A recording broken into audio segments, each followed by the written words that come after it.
Probably the biggest component though you learn is, just a lot around teamwork, right? As you build out a company, you're going to be bringing in subject matter experts in different fields that know more than you about those disciplines. If you choose the right partner, you won't be. And if, of course, if it continues to be successful, they're probably going to stay out of your hair a little bit, right? They just, you know what I mean? If it's a family office, maybe they're less likely to be like a big PE firm where they're just breathing down your neck all the time. So I think as a founder, you have to do the due diligence on what that would look like. We just need to make sure we stay on top of that because like our health is our biggest asset, right? So, I really kind of dorked out on, the physical fitness part, but also then, supplements and, I do cold tub and sauna in the morning. I just got an 8 sleep for my bed, so I'm tracking my sleep. And if I could run it back again, I might have taken the foot off the gas just a smidge because I still think we would have achieved some success and forced that balance, on a marriage front. And of course, for anyone listening, that could be any example. It doesn't have to be like a spouse. That could be. What's up, guys? This is Simon with the Ideal Hour. Today, I have Bear Handlon on the podcast. He is not only an entrepreneur, an ex-Yale football player, but also a Navy SEAL. So we're excited to have you on, Bear. Thanks for coming on, and I look forward to hearing how you became an entrepreneur, how football went, and how being a Navy SEAL is all about. Thanks for having me. I appreciate it. All right. So Bear, tell us, man, what got you into first not only wanting to be a Navy SEAL, but kind of interest in being in the military or in active Navy SEALs that not everyone wants to desire to be when they're growing up, but it's a tough place to get to. Honestly, pretty simple. I was in 8th grade when 9/11 happened, and that's when I decided I wanted to join the service. And I don't know when I kind of came to the decision of wanting to be a SEAL. I think at some point I'd kind of found more about what they do, and the fact that, it seems to be the hardest, drew me to the challenge. And from that point forward, that was kind of the game plan, in high school. Was doing that out of high school. I eventually delayed that to play football in college and go get a degree. But yeah, 8th grade came home from school that day. It was game on from that point forward. I remember that day. It was a crazy day. It was almost surreal. And I think a lot of people were motivated to defend the country at that time. And I think America was united the most at that time.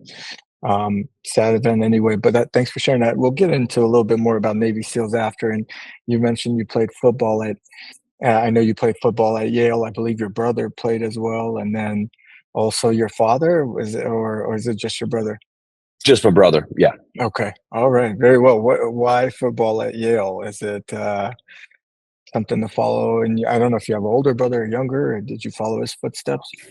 Yeah, my older brother played there. Honestly, I thought it was just a good blend of, obviously great education, but it's still Division I ball. So, I saw the long game of like, all right, the likelihood of playing a professional sport is probably very unlikely. So, still play at a high level, but go get, a really good degree that, can probably punch a lot of tickets for me later in life if I need it. And I thought that was kind of a good compromise, is, a way to get that done. So it was a great time, a lot, and haven't really used my Yale degree yet. I was gonna say, maybe eventually. That's the irony. Is like I really don't think I'll ever use it because I think I'll always be self-employed. But it's kind of funny. Like I had this plan of like, oh, it'll open up a bunch of doors for me, and it's like I literally have not used it once. So it was good intentions, but maybe didn't pan out, as I expected. A good backup plan. Things are going okay, so no complaints. Yeah. Yep, and you're CEO of Born Primitive. Give us a little bit about that. Why start your own brand? I mean, you have this incredible degree from Yale, one of the best universities in the world, I would say, not just the country.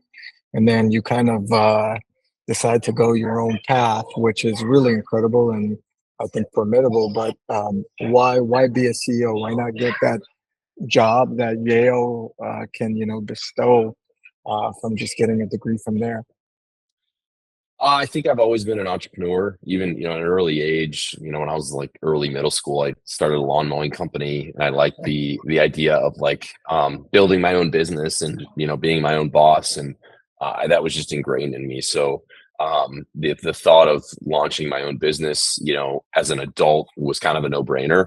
I had actually just launched, like I just come off of a failed business model and doubled down and did this Born Primitive thing. It was a total fluke. There was really no grand vision or large intent to turn it into something. Just started as a prototype I made that I was going to wear for myself. It was a pair of custom compression shorts I had designed. But I was only going to make one of one, and that was going to be the end of it. And then I kind of realized, hey, maybe I'm solving a niche market need here. Maybe I should try to make a couple hundred of these and just, sell a few and see what happens. Yeah. So again, there was no like long trajectory of, we're going to build a brand and this and that. I mean, none of that. And it was right before I joined the military. So for my time, it couldn't have been worse. Here we are 10 years later, and, we got over 70 employees, and we're sold all over the world. And, built a 9-figure business with no outside funding. And for 8 of those 10 years, I was active duty doing it. So for 6, we didn't have employees. It was just my spouse and I at the time. Wow. So kind of a crazy journey it's been. And hopefully the next 10 will be just as exciting. This is much better. That's incredible. So it sounds like the first company you kind of started, or the first idea, you've learned from the mistakes of what you did not do right or what you could have done better. Did you go into that idea with a business plan, or was it kind of just winging it? Or what did you change, I would say, in the second idea that you learned from the first idea and kind of evolved? Well, I think it was ironic because in the first one, we actually raised capital. It was a college teammate of mine and we raised a little over $100,000, and we actually had a plan, but it was a grand plan. I'll give you the quick version. We did a keg insulating device. Essentially, it's a giant koozie for a keg. You could brand it so it would look like a beer, like the beer can, right? Thought this was solving a massive need for beer distributors who would have trouble at events keeping beer cold. And there was a branding component that if you're a vendor and you have all the kegs behind the counter that are branded, you'd be like, oh, I'll take a Miller Lite or whatever. And it was kind of like a dual purpose problem we were solving. And it was going really well. We pitched to Miller Coors, and we thought we were getting a massive order from them. And then their whole department basically changed last minute. And we thought we were getting a purchase order and had bought all the raw materials for this order. Then the director of that division got fired, and they reset everything. Create your whole business around a purchase order until you've actually received it. Or make them buy the material cost. Yeah, what a dumb, naive mistake for a couple 22-year-olds to make. But that's brilliant. Actually, does it actually insulate the keg for an X amount of time, or is it more? Oh, big time. No, it does, because there's an R value on it, and assuming you get it cold, you wrap it up. So the idea was there. We actually invented it in college in a class we took that you develop a product as your semester project. Amazing. And the guy told us, hey, you should run with this. I think this could. So that was what inspired the first entrepreneurial endeavor. It didn't pan out. So this one was much more simple, no capital. We had no plan. You know what I mean? It was just like it slowly just kind of built itself. Now of course we have a business plan every year and a marketing calendar, all that. But in the early days, there was nothing. It's incredible. And you did the second company while being an active military, that means your wife potentially took a lot of the workload on as well, I would imagine, while you were on tour and so forth. Is that correct? Yeah, so she was a dental hygienist and very quickly had to pivot to just do the Born Primitive thing full time.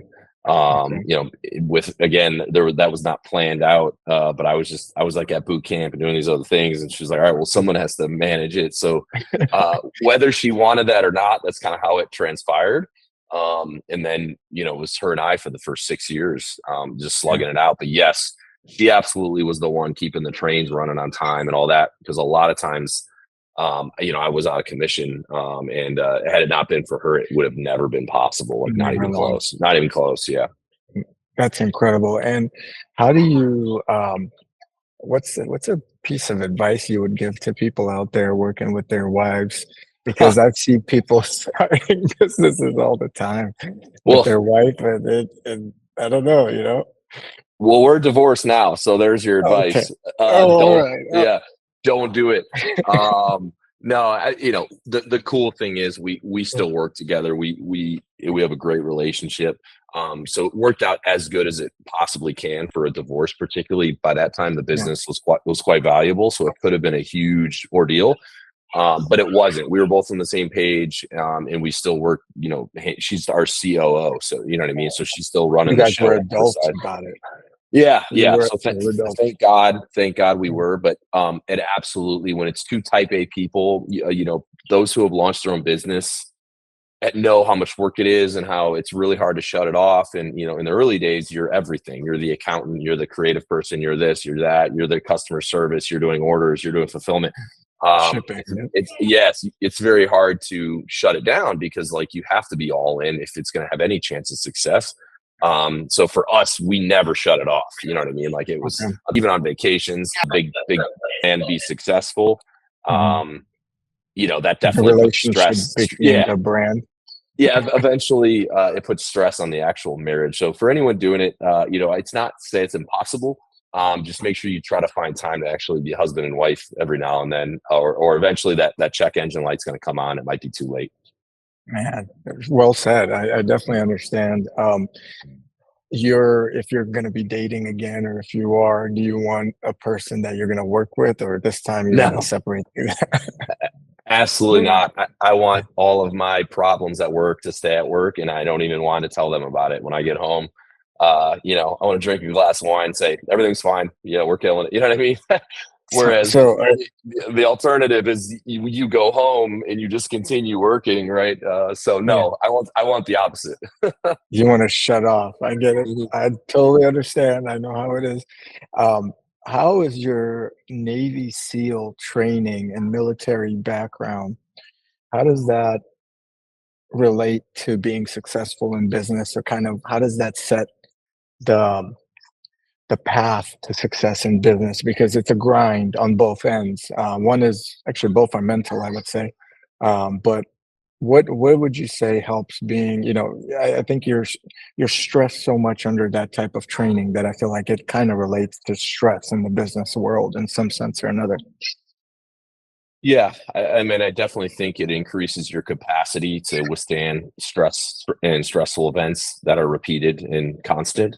Um, and I think the probably the biggest component though you learn is just a lot around teamwork, right? As you build out a company, you're going to be bringing in subject matter experts in different fields that know more than you about those disciplines, managing that talent and that's pretty similar to how it works in the SEAL teams. There's guys that have special qualifications and abilities that are specific to what they went to a school to get additional training on. So everyone has to be able to trust that each guy can do their job, managing those capabilities, right? And you have to do that in a business. If you have a blind spot or a capability that, let's say it's supply chain, you know what I mean? Let's Mhm, say you mhm. don't have super experienced people in supply chain. That would be a blind spot that you don't even realize that could really hurt your company, right? So I think it's just managing talent and capabilities across the organization, particularly as it grows. Those needs will grow. And if you've never done it before, sometimes you don't even know what those needs are. But then next time you do it, you'll know. But it's like if you're doing it the first time, there's no playbook for this. You know what I mean? Yeah, yeah, So you, completely. you just kind of I, figure I it think out. that makes it probably the best component is teamwork, because you can't build a bigger brand with just say husband and wife or three people. It's very hard. But once you learn how to work with people of all personalities, or even people you dislike and people that you can encourage or can't, and some people that know more than you, then I think that's when you really have a potential for success. If you could run that train and have it well, or that car and have it well oiled, to keep going, I think that's the biggest challenge in business. And I found that personally as a challenge, and I have several businesses as well. But I think that's a great point you made. Um, what are some of the tips 70 employees is a lot. It's an operation. What are some of the tips you would give to people listening to better manage employees, or kind of hiring advice? I think that's hard nowadays, is hiring the right people. Yeah. Well, I think on the hiring front, one thing we've learned is like, really be selective on who you hire. I know that's probably obvious, but there's been a few positions that we interviewed a lot of people and there were good candidates, but there wasn't that one where you're like, yes, that. It's kind of like if you've ever bought a house, you know what I mean? You see a bunch of houses and there's a lot you walk through, be like, yeah, it's nice. You know what I mean? But you're kind of just like, yeah, it's nice. You buy and you're like, in 10 seconds, you're buying it because you're like, I'll take it. I get the same reaction when I interview people, and I don't do it as much as I used to. But we were hiring a lot of the yeah, it's nice. You know what I mean? That analogy, and that won't serve you. I would rather keep a position vacant, and then you finally find that one person. And like a good example, our current director of marketing, her name's Claire. She's an absolute stud. She originally came in as our athlete marketing manager, but that position was vacant for like, I don't know, 7 or 8 months. And we interviewed we just kept it open, and we're just kind of like pulling our hair out like, man, we really need to fill this, but we chose to wait. And then she came in as that position and quickly got promoted director of marketing. She's super talented. So that's an example of like, now she's running the marketing team. She's an absolute stud. So just that one, led to an entire department now running seamlessly because you have the right person in place. I think that's critical. And then, a less comfortable topic, but if people aren't cutting it, fire them fast. Just get rid of them. If you're continually talking about bad performance from the same people, you're wasting so much time as a management team. Cut them loose and move on. And again, you're running a business. This is not a charity, right? You've given them the opportunity to correct it, and you've given them the proper guidance. In some cases they might not be getting the right leadership or guidance, then of course that's your fault. So you need to at least set them up for success. But if you've given them all the tools and they're still not cutting it, you just cut them loose and move on, because it's just going to be like an anchor dragging in the sand behind you, and that burden will get heavier and heavier over time. To your point, Bear, is be selective, don't settle, and get the right person, even if it takes more time. And then don't waste your time with a person you feel is not that person. The sooner you cut them, the quicker you can rebrand or redevelop what you're really trying to do. And a lot of people, I think, in business do try to get that person to correct themselves or fix their behavior and so forth. And it rarely works out in the favor of the company. So yeah, good advice. I appreciate that. So talk to me a little bit more about Born Primitive. What are some of the passions of this brand, or why is it different than other similar brands out there in apparel? And what makes Born Primitive kind of your passion? Well, we started with workout apparel. That's absolutely still the core of who we are. But we've branched out into athleisure. We even have maternity, swimwear. Most recently, we launched a training shoe called the Savage 1 last June, which is absolutely killed. That's been a lot of fun. Has opened up a whole new, kind of avenue for our business to achieve success. We've also launched the name. Yeah, thank you. It's appropriate for the name Born Primitive, right? And the Savage 1 is I just love it. And then we launched an outdoor division of our company mainly for backcountry hunters. So it's their kind of field they can wear out in the elements. And then most recently, a tactical division of our company called Born Primitive Tactical, meant to provide, operational apparel for military and first responders. And that one, let's talk about the tactical side. Are you currently contracting with the government as well, or is that the goal down the road? Yeah. So we are currently working our manufacturing process, so we can be made in the USA. That would allow us to be eligible for the big government contracts. But yes, we are selling to the government already, in smaller amounts. But that's the end game, is to try to, be in that network where we could, compare the pants to the Army, contracts like that everyone can bid on. So that could completely change how our business runs if that goes well. And so far the indicators are looking well. I mean, that the tactical launch has been huge. It's killing. My background in the SEAL teams gave me a huge advantage on designing the apparel, because I know what we need. And I saw a lot of, these brands that were the kind of the mainstay brands were missing the mark on a lot of features of the gear we were getting issued. And I said, man, I do this better. So that was kind of the inspiration on why we wanted to launch that kind of division of the company. It's been pretty awesome. So I think that division's going to take off, man, especially with your skill set and what you could add to it and your story behind it. It's incredible. I mean, who wouldn't want to listen to a Navy SEAL who would know tactical gear, yeah, and say this is the stuff. So that's great, Bear. So um, what are the next steps for Born Primitive aside from the tactical? Where do you see the brand going, and what do you think you need to do to take it to the next level? yeah. So I think the next kind of frontier for us, we're trying to get into big box retail. It's been 10 years. We've kind of been deliberate and not really going down that road. We wanted to build a really strong direct consumer brand first, and we're ready. We're definitely mature enough where we've created so much demand for our product on our site that we can capture that demand in other areas, right? In a brick and mortar. So we're building that out right now. We have some good early traction in a few accounts that I think could lead to a pretty robust retail business. I mentioned the government side of this. Selling to the government, is the numbers in that world will blow your mind. Ridiculous. And as a veteran, you get an advantage. I think to some government, extent, in some pots of money, a little bit. I don't think it's that significant, but it surely doesn't hurt. So we're going to pursue that, and then expanding our footwear line. So I'm actually I'm wearing the sample. Are you wearing the Savages? Yeah, these are that's the Patriot one. It's like a military boot that takes a lot of components of the Savage one and just makes it into a military boot. So that's a prototype I'm wearing. It's actually the first day I'm breaking it in today, which is why I look dorky with it. If I ever get a chance, send me a pair. I'll rock it and put it up everywhere. There you go.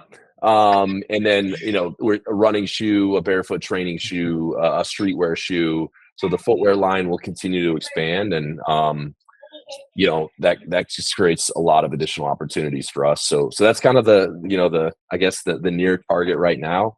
Retail, government, expand our product lineup, and continue being good at the basics of just really good cut and sew functional workout apparel. But more importantly, being a brand that's a little edgy.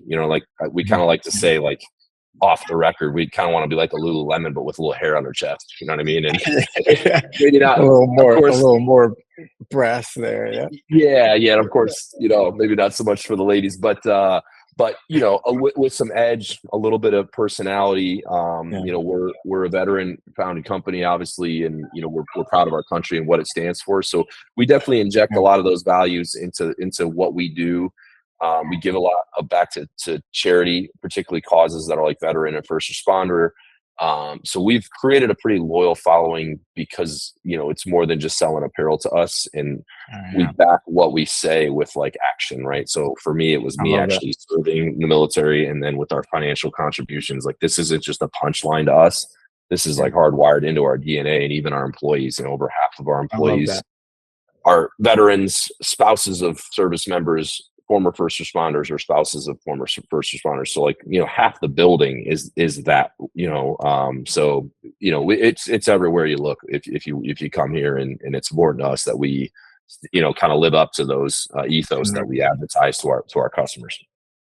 Yeah, it's interesting. A lot of these other brands, including Lululemon, they get the political side of things, but I rarely see them go pro-America side, which is so weird because they've basically made all their money in this country, and I don't feel like it well represents the country that you had the opportunity to make that money, and I don't know if they give back as much, but maybe around the areas that I see Lululemon, it's always an alternative message versus pro USA message where we shop. I don't know if it's different by state. But that's great that you guys are recognizing that. And not only that, you employ a lot of people that have that vision. You mentioned again, the employees. What are some of the tips you would give to someone starting out to make sure the employees are doing a good job or are in line with your vision? Whether they're well performing and not well performing, and maybe you could relate that to how that was in the Navy SEALs as well. Going back to the early days, I mean, we went from like 1 employee to like 4 to 9. We're all kind of working in one room. Air conditioner didn't work half the time. The F-18s would come in on their landing, we're rattling the ceiling. Like it was kind of what you'd think of like a startup, right? Where it's pretty raw. I would say one advice, and maybe this isn't pertaining to the employees, but like if you're a founder and you have this grand vision of like, oh, I'm going to get really fancy business cards and fancy print collateral and I'm going to get a fancy desk. If those are the things that are appealing to you for starting a business, you're in the wrong line of work. And I didn't even have a desk. I sat at the conference table and I own the damn company, right? I used the same laptop for like 6 years. I think in the early days, you need to be scrappy, and the people that are that join your team right in the beginning need to be cool with that being the environment in the early days, right? And maybe, hey, if you're one of those people that's well connected into private equity and you can convince some idiot to give you $4 million for your startup, and you immediately have a fancy office for your company, that's fine. I just don't think that's how it should be. I think in the early days, you need to cut your teeth in the trenches and roll up the sleeves. Yes, exactly. And again, if you can skip that step, good on you. I just almost see it needs to be a rite of passage. I want to add to that. I think like that type of mentality really got affected by the tech industry. We're from the Bay Area, so all of a sudden Google came out and they're giving spas and gyms and massage tables and tennis courts, and it's like they created this little community. And then all these employers started, well, you guys don't have soy milk or non-fat dairy here. And you're like, hey, what about our plan or budget? So I think the mentality of, hey, let's get it done, let's roll up our sleeves, and the scrappiness that you mentioned is essential. And I think that's so essential to hiring the right employees.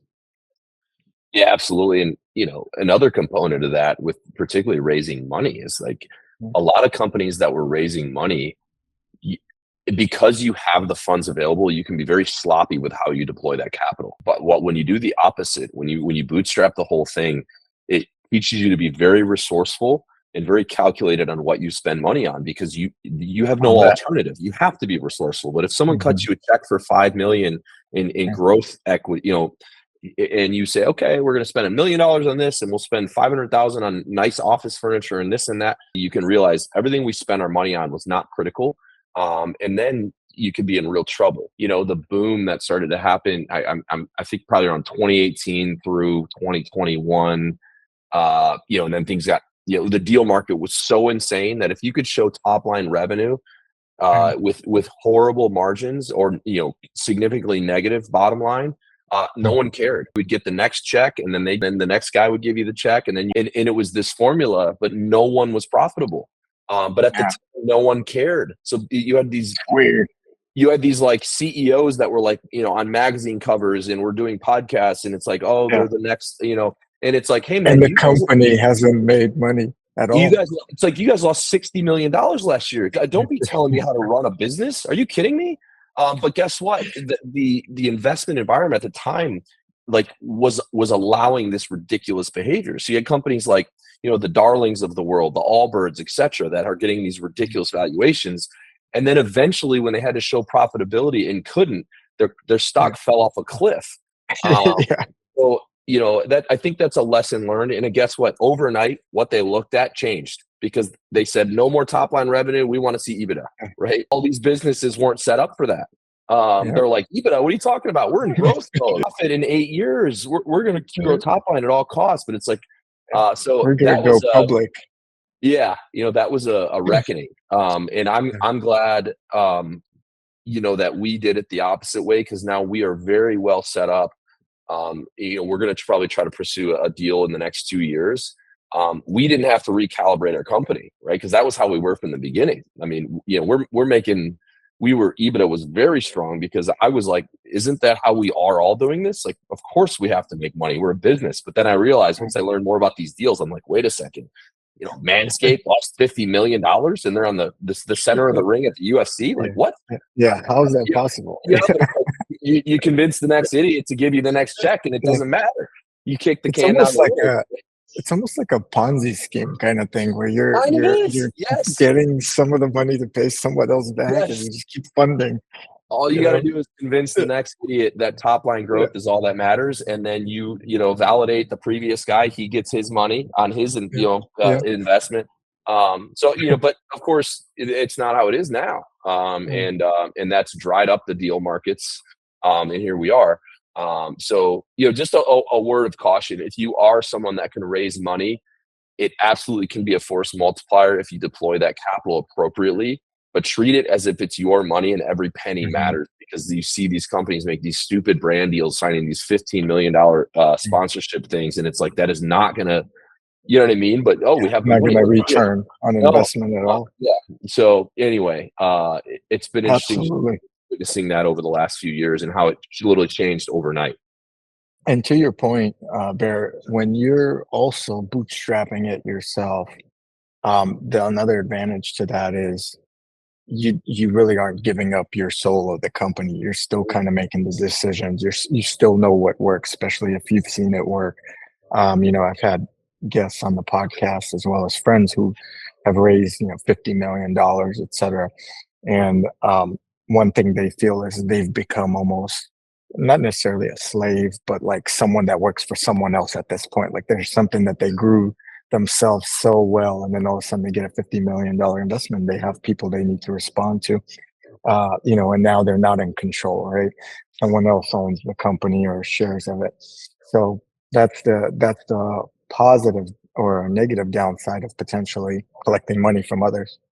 I think that's a great point. And that's absolutely something I've done a lot of reflecting on as we get into potentially doing this in a couple of years, because you're exactly right. A $50 million check that maybe 40 of it is secondary proceeds to you as the owner sounds really awesome. But if it's a big PE firm, hey man, the next 5 years, you might be miserable as a human, because there's going to be a team of professional investors watching your every move. And as soon as things go south, every little thing's getting scrutinized, and you're going to have some guy with a Harvard MBA that's never built his own business calling you Yeah, every day, updated spreadsheet on some yeah, projection that doesn't matter, because he wants to make himself look good to his boss, and the pressure's on. And you're going to be living in that world. His work on Saturdays and Sundays. So when you're trying to take a boat ride, it doesn't matter. So I think that's something that people really need to think about, because I think a lot of people think, all right, I'm only going to make my money in a liquidity event, right? And it's like, hey, if your business is making 5 million bucks a year, huge investment. But hey, you're making 5 million bucks a year, and you're your do you own need it? boss. So do you Yeah. need it? You know what I mean? Like, what you really have to weigh that Do you trade want to off. sacrifice the boat Saturdays, or do you, or Yeah. make an extra 700 a year or a million? Yeah, and I think it becomes complicated, because obviously, if you choose the right partner, Yeah, you won't be. And of course, if it continues to be successful, they're probably going to stay out of your hair a little bit, right? They just, you know what I yeah, mean. If it's a family office, maybe they're less likely to be like a big PE firm where they're just breathing down your neck all the time. So I think as a founder, you have to do the due diligence on what that would look like, because one might make the argument that a liquidity event creates, that one lump sum you get, that can set you up to deploy that capital if you do the proper wealth management in so many ways that can help your family. You know what I mean? So some yeah. might say, hey, it's worth it because it did all these other things. And hey, if I just have to man up for 5 years and ride this out, you can. So there's an argument for that. But bottom line is you need to proceed You with got to be caution, careful. and Yeah, just know that you may be making a deal with the devil, and you might have buyer's remorse real quick. I've seen and heard so many of those stories, which is crazy. And I mean, if before you do that, you definitely are going to do your research. But what's the exit strategy there, right? Is someone eventually going to replace you, and you get a percentage or whatever it may be? But yeah, it's a tough one, because I had actually a close friend that did that. Thought he was gonna really cash out a lot, a big sale, and then the interest rates change. Because when companies buy you out, typically they usually buy you out in the tech industry, at least, based on your income. And what they'll do is they'll get a loan against that income. So if your income is say 100,000, but their loan costs them 80,000, like screw it, we'll buy, Born Primitive and make 20 grand a month. And now we have their customer base and so forth, and Yep. we can make some changes or whatever. But when the interest rate flips, then they can't borrow Yep. so cheap, and then you could be in trouble in your deal. Um, so yeah, that's one thing for the viewers to consider is what is the exit strategy for any business. And I would assume that eventually in your mind you probably have a really cool one, and if you want to share it, you can. But what would be the ideal born primitive solution in terms of, are you on the lake 100 mil in?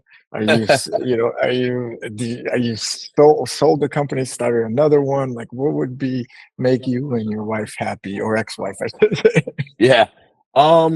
Honestly, I don't know that yet. I think one thing I want to avoid is I don't want the brand to lose its identity if I'm ever not in the picture.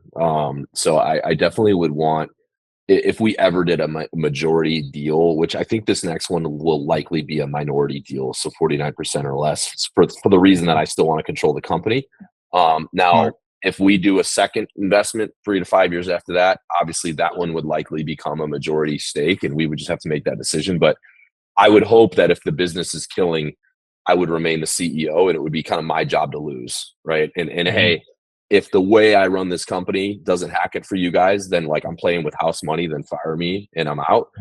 But at least let me lose the job, and you know what I mean. And if they're getting us a big check, I'm assuming they would be clearly happy with the body of work that had at least been presented up until that point. Before. But I think the best case scenario is if there was ever a majority deal, it would be one of those things that's like, hey, we love what you're doing. Keep running your people. You obviously, we have a lot of people here in Virginia Beach that we employ.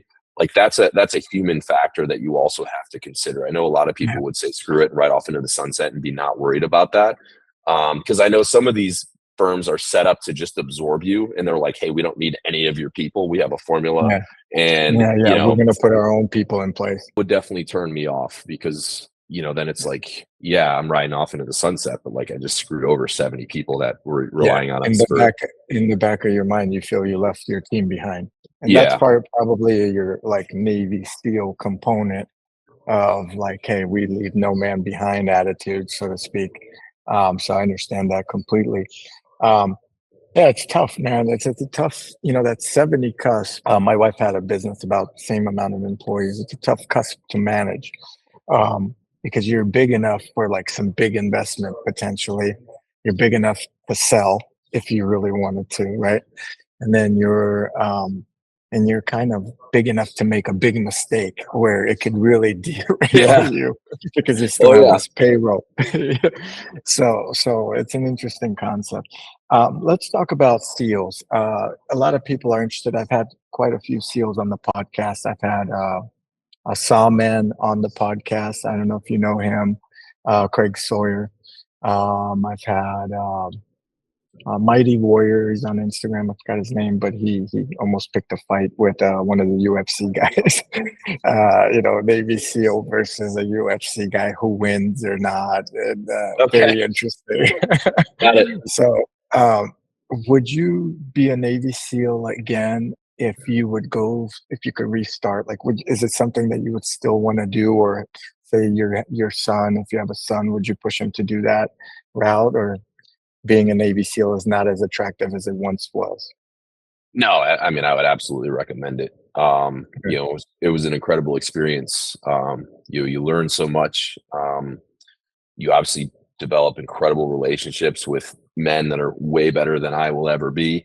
I think you're a product of your environment, right? And I think half of, maybe 90% of success is surrounding yourself with the right people. And I was very lucky that the path I chose did that for me. I was at Yale playing football with a bunch of really smart, driven guys that were Mhm. good athletes. So my group there was, again, it's like Football line. you're the most inadequate man in the room, which is a great place to be, That's the right? best. That's the Um, best, right? and then in the SEAL team, same thing. You're just like, how the hell did I get here? These guys are studs. So I think that part of it, just developing me to, as a man, was was awesome. And just the bonds that you create. So just that alone, I would say it was worth it. Now, obviously, we had to go through some shit to get a seat at the table. And that was pretty intense. And, you know, certain aspects of that I probably wouldn't want to do over. But it is absolutely worth it once you get across the other side and you realize what it was all for and why you had to do some of those things. So yeah, nothing but good memories. I do miss it. You know, I had to get out. I had a daughter that was coming. Mhm. And I had to make a really hard decision because I was starting to get more senior in the SEAL teams. You know, Mhm. my last assignment, I was in charge of 35 guys as a troop commander, and Oh, wow. um, you know, and then Born Primitive by now we had 60 some employees. So like that's getting significant. And then I have this kid on the way, right? And I was like, I know I can't be good at all three of those. I think I would be average at all three, and I would be having very Yeah. little time, and I would be, and I basically had to make a hard decision. All right, well, I have 60 plus employees. I can't give a Born Primitive because it's my obligation to them to keep Mhm. this thing rolling with the team. Of course, it's not like it's a one man Yeah. show. And obviously I need to be a present father because that would be a, you know, not a great move to just concede that. And with the SEAL team thing, I was like, you know, it's been almost 8 years, and you know, hey, it was a good run, but I just need to be a man and make a hard decision here and give that up. So it's not something I wanted to do.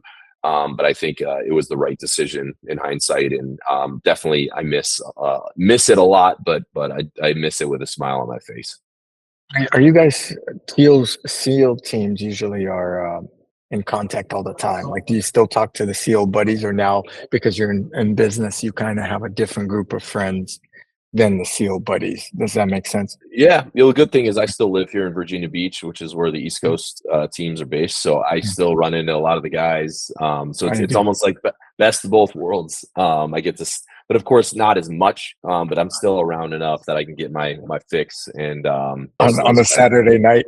On a Yeah, there you Saturday go. night, you get your little fix, and then you go back to work. I got Exactly. you. Yep. Yep. Well, I understand why you would quit. I mean, raising kids as well, that's such a precious moment in time, especially during the younger years before the girls, especially at 13, they don't want to know you kind of thing. You know what I mean? Be around you. That's what I hear. So That's what I hear. yeah, Yeah. yeah, I hear that too. I have two daughters, 9 and 8. Um, so I'm not looking forward to that, but I completely understand the FOMO, or fear of missing out, you would have in those ages where you're not there. Um, what were some of the most challenging things you had to do for the Navy SEALs, if you want to talk about it or not? Like, or what really tested you, or maybe some memories you would like to share? I don't go into specifics of missions. Would be funny stories or not. I've kind of heard some of them, and they're interesting. Yeah, I think you know, cliche answer, but you know, for us it's Hell Week, which is usually I think it's the third or fourth week of the training. Mhm. You know, to put it in perspective, and I gotta say this is not original to like my class. I'm not trying to, you know, flex here. Mhm. This is very common. You know, we had, you know, north of 200 some guys, and by 2 days into Hell Week, we were already down to 19. Wow. Um, so I think um, you know, what's kind of crazy about that is the guys that show up for it, you know, that 200 plus group, like everyone there is highly motivated, and is Mhm. most have been thinking about this A for a lot of long time. flexing, and they're Well, yeah. flexing. Well, Mhm. yeah, but it's, you know, these are people that have, you know, for some been thinking about it since they were kids, right? Wow. And probably physically to preparing for it for at least a couple years. You're optimal to be set up to, you know, make it through the training. So it's crazy that even in that environment where you're picking all these people that are highly motivated to achieve this, you still get that level of attrition. Eye opening to me.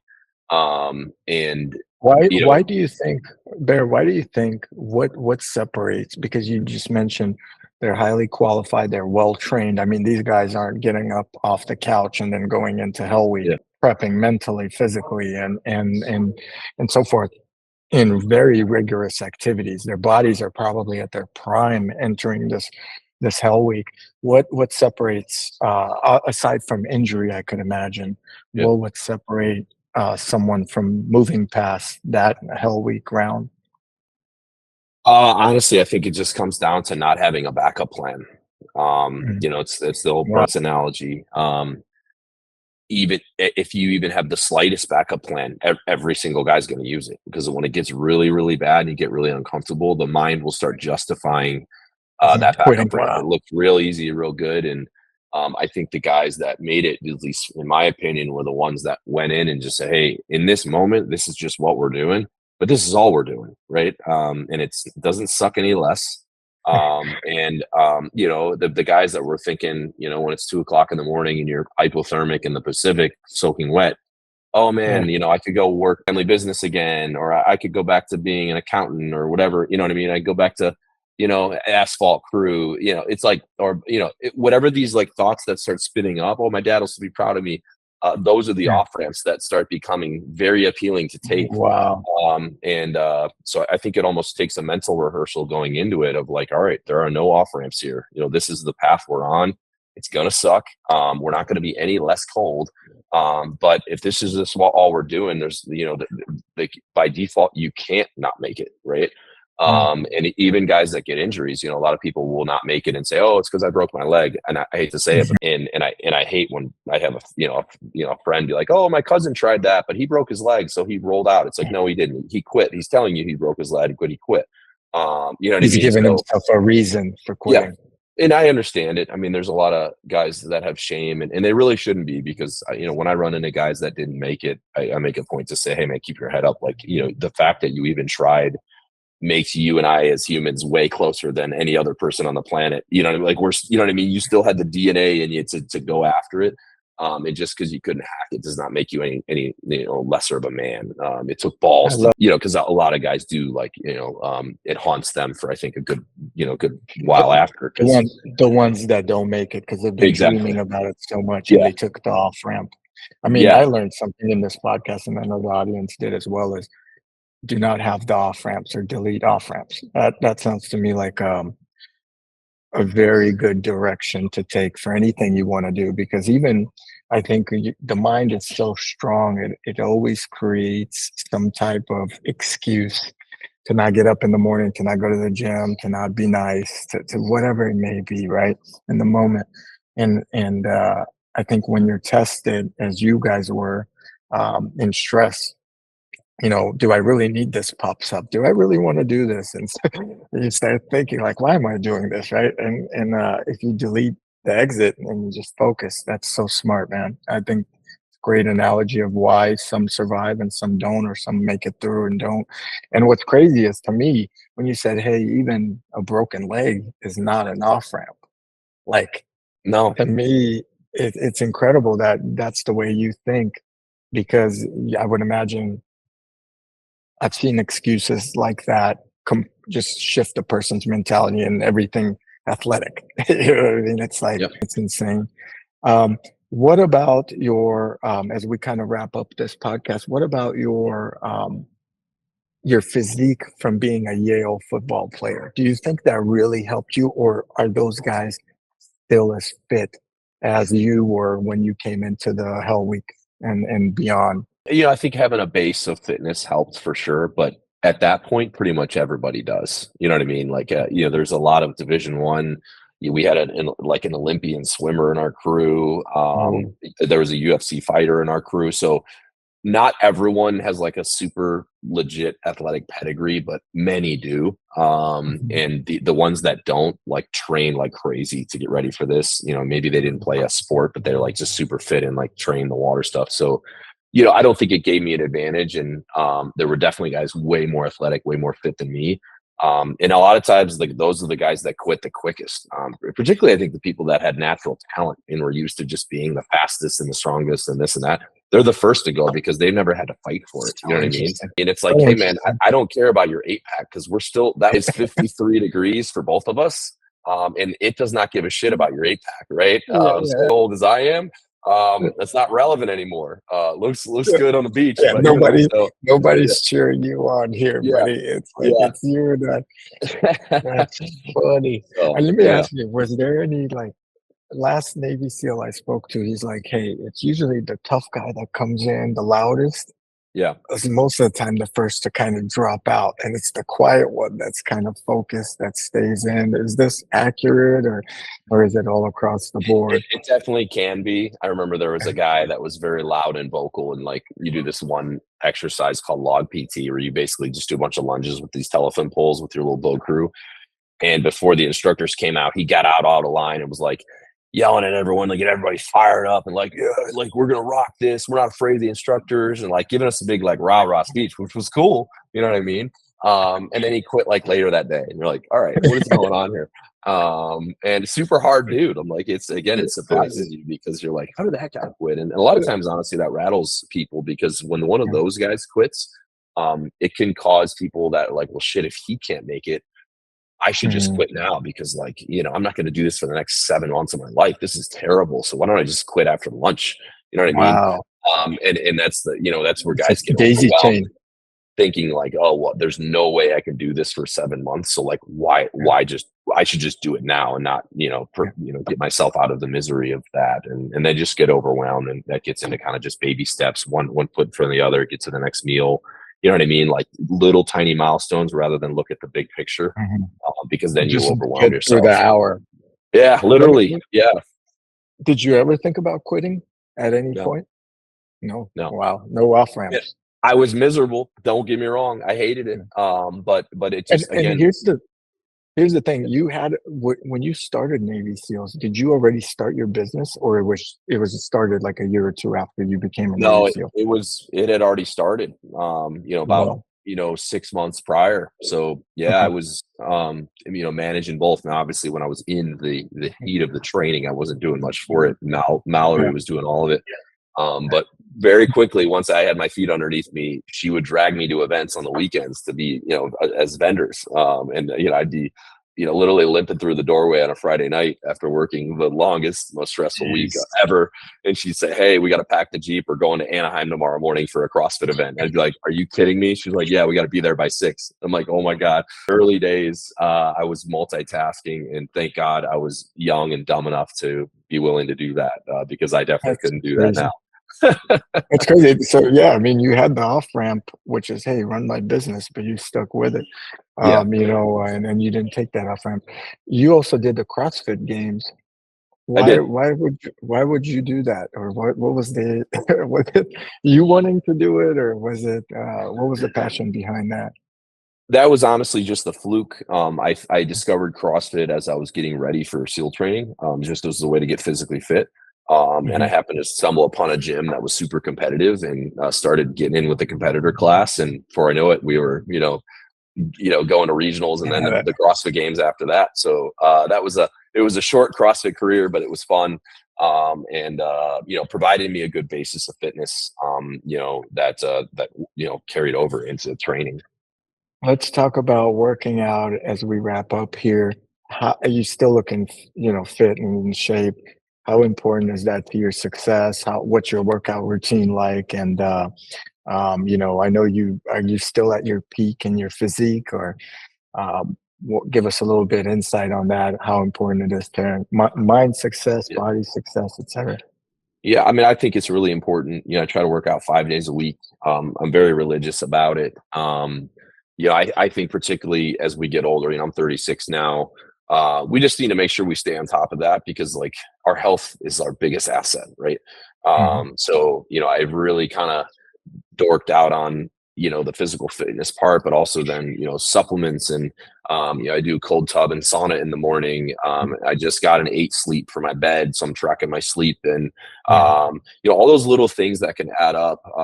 Some morning sun exposure, you know what I mean? And a lot of this is Mhm. like Huberman stuff. If you listen to him, like, there's so much good information out there, on the health and wellness side that we can leverage, and it's not earth shattering stuff. You still have to just the basics: work out and eat good. If you do that and sleep well, you're 90% there, and that last 10% is like the cold tubs, the saunas, the supplementation, that sort of thing. I just I try to be consistent with that, not crazy die hard. I definitely would love to drink a few beers and eat a bacon cheeseburger on the weekend. So like I feel like I buy myself that buffer. So like Yeah. when I want to do that, it's not a big deal. And yeah, that's kind of how I run it. And part of it is like I want to stay fit because, I was a Division I, collegiate linebacker, and then I became a SEAL. Like, part of it's like, I kind of got to maintain a little bit of an identity here. I can't, so maybe a little pressure I put on myself to kind of, still look the part, even though I'm just, You don't want to look like Howie Long or something, you know what I mean? On TV. Yeah. So I get it. so far it's going all right. Yeah.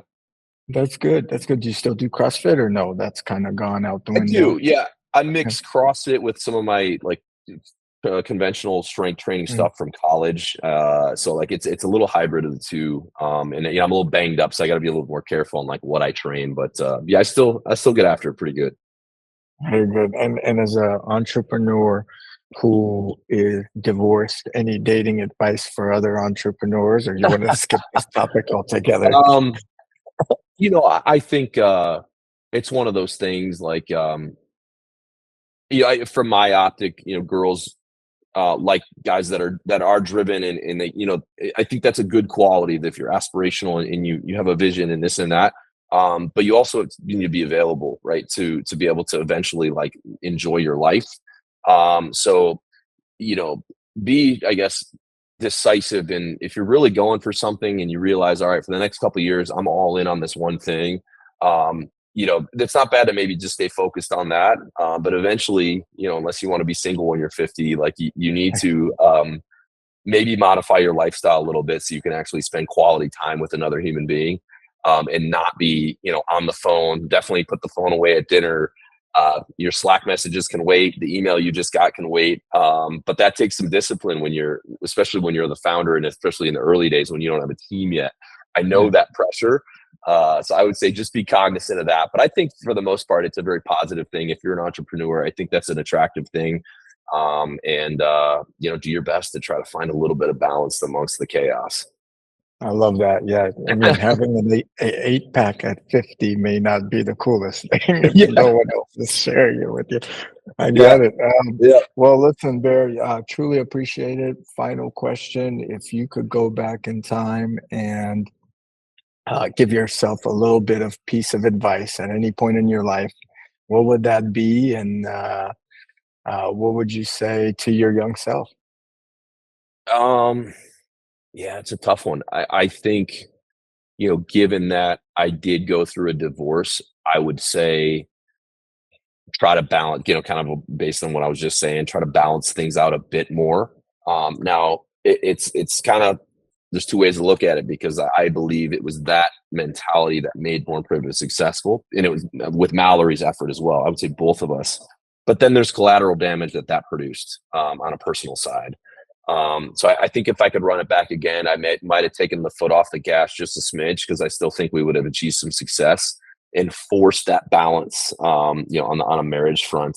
And of course, for anyone listening, that could be any example. It doesn't have to be like a spouse. That could be your family, your friends, whatever needs more, balance. Don't forget about it, because it's one of those things at the end of the day, like if you were to take out a major component of your life, like a business or something like that, tomorrow, and you looked at the rest of your life, how balanced are you? Right. And I've gotten so much better at that, Reese, because if you pull Born Primitive away right now, it's like, I still have my daughter, I still have my family. I would say I'm actually very balanced on that regard. Yeah. Right. Whereas like some people, it's like that makes up a 95% of their identity. And because that might go away. Right. So you need to, almost play worst case scenario and say, okay, if I lose this tomorrow, how's everything else looking? Or I'd sell it. What am I going to do after? Exactly. So I think it's just important that you, zoom out a little bit and look down at things and say, okay, how am I looking from that standpoint? But I'd say in the early years, balance was something I didn't know. It was all in, head down. We're going for it, 100 miles an hour, full speed ahead. And I like that I had that mentality, because, I had that eye of the tiger. But now that I'm a little bit older and that has produced some collateral damage, I'm like, okay, I probably could have let up a little bit and still been pretty successful on it. So that's probably what I would tell myself. Now, would I listen to it? Probably not, but I would. well, at least you know. And you know what? We're going to get Mallory on the podcast. Give her take on there you this opinion, and then go from there. That'd be funny. But listen, man, I truly appreciate your time. For those listening, Bear is an ex-Navy SEAL. He's got a successful business, over 70 employees. He's done that with his wife, now ex-wife at the time, which is very impressive. And I mean, kudos to you, man. Keep going. Anything you need on this side, let me know. Truly appreciate your time, Bear, and we'll put the links to your brand. If you have any cool products coming out, send it our way, and we'll promote it. But really enjoyed the podcast, and I hope you did as well. Thank you so much for having me. I appreciate it.